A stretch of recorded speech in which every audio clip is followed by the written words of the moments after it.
arena and pick up the fight between Corrie and his opponent this morning, Ron. As I say, a very good morning to you. Otis Tisdale, Nick. We don't know a lot about Otis Tisdale, but you must favour Corrie for this one.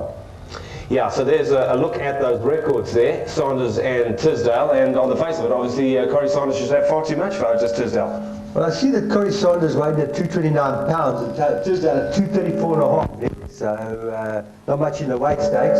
Right, apologies about a sound problem coming out of the studio. We'll try and rectify that as we go across now to our commentators, Steve Farhood, Nick Charles, and I believe Roland Winky Wright is on hand.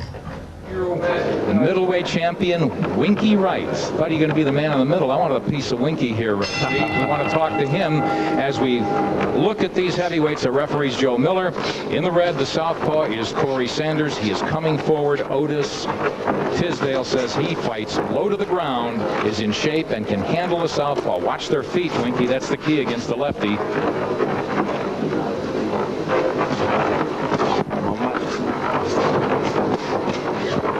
Sanders having his way so far.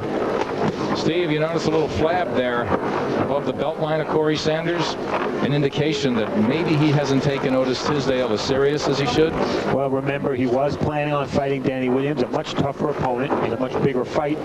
Tisdale's a trial horse, so psychologically you can't help but have a little bit of a letdown when you fight a guy like this. Danny Williams, had Corrie Sanders faced him and beaten him, would have been a very big victory for him. And at 36 years old, you know, Corrie Sanders doesn't have a lot of time to wait.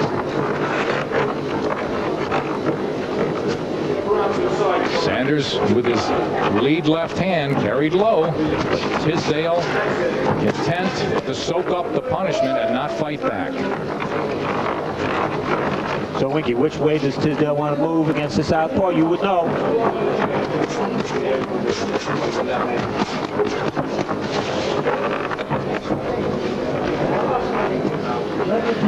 So we look for Tisdale to move to his left.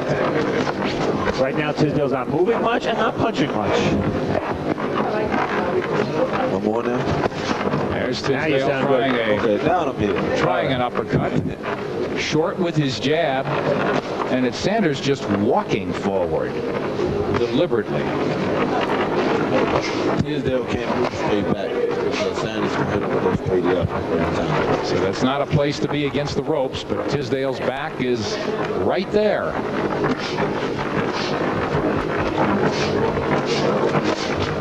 Straight left all day.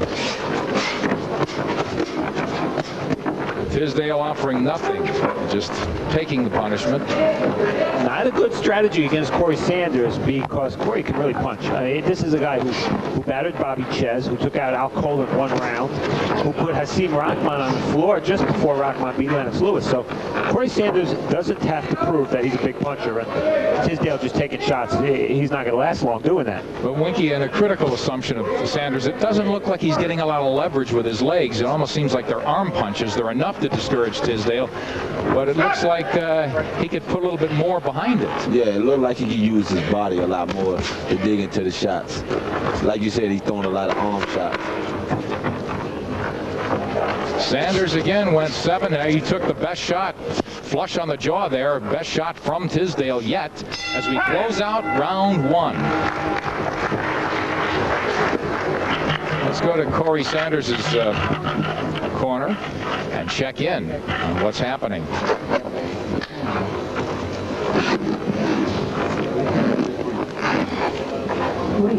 Alles niet zoals je loopt achter een vuur.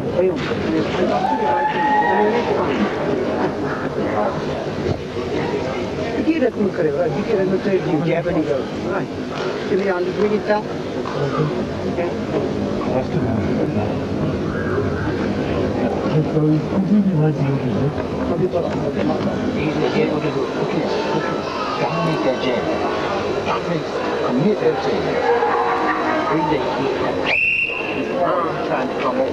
Ready for round 2 here in Oklahoma City. Corrie Sanders is in red. He's off his stool first. Out comes Otis Tisdale. Winky, the advice, and Steve, both of you from Tisdale's corner, get the jab in the left-hander's face.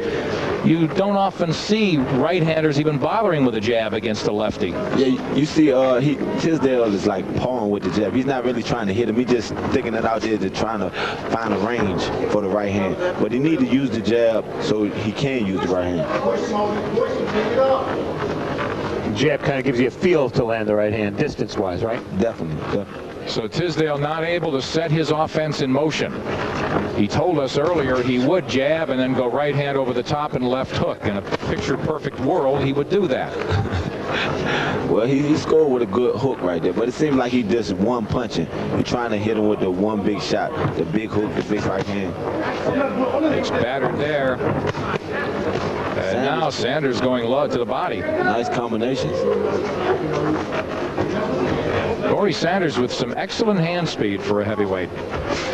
Especially to be 36 years old. But at heavyweight, Winky, 36 is like 22 at another division, right?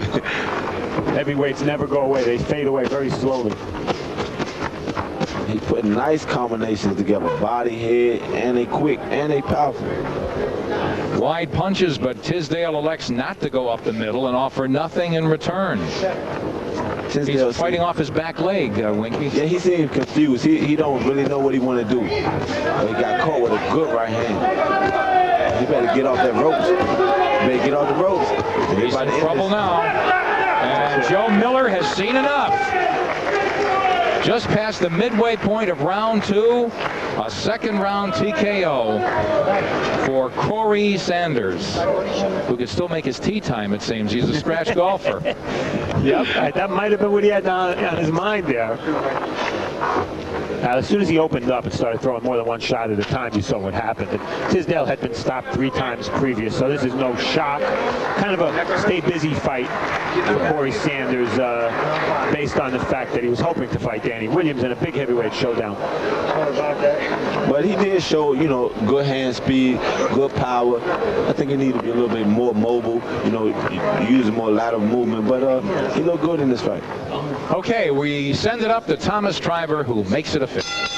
Ladies and gentlemen, here is the official time. 1 minute, 40 seconds of the second round. Our referee in charge, Joe Miller, steps in and calls a halt to the bout with your winner by TKO, Corrie Sanders.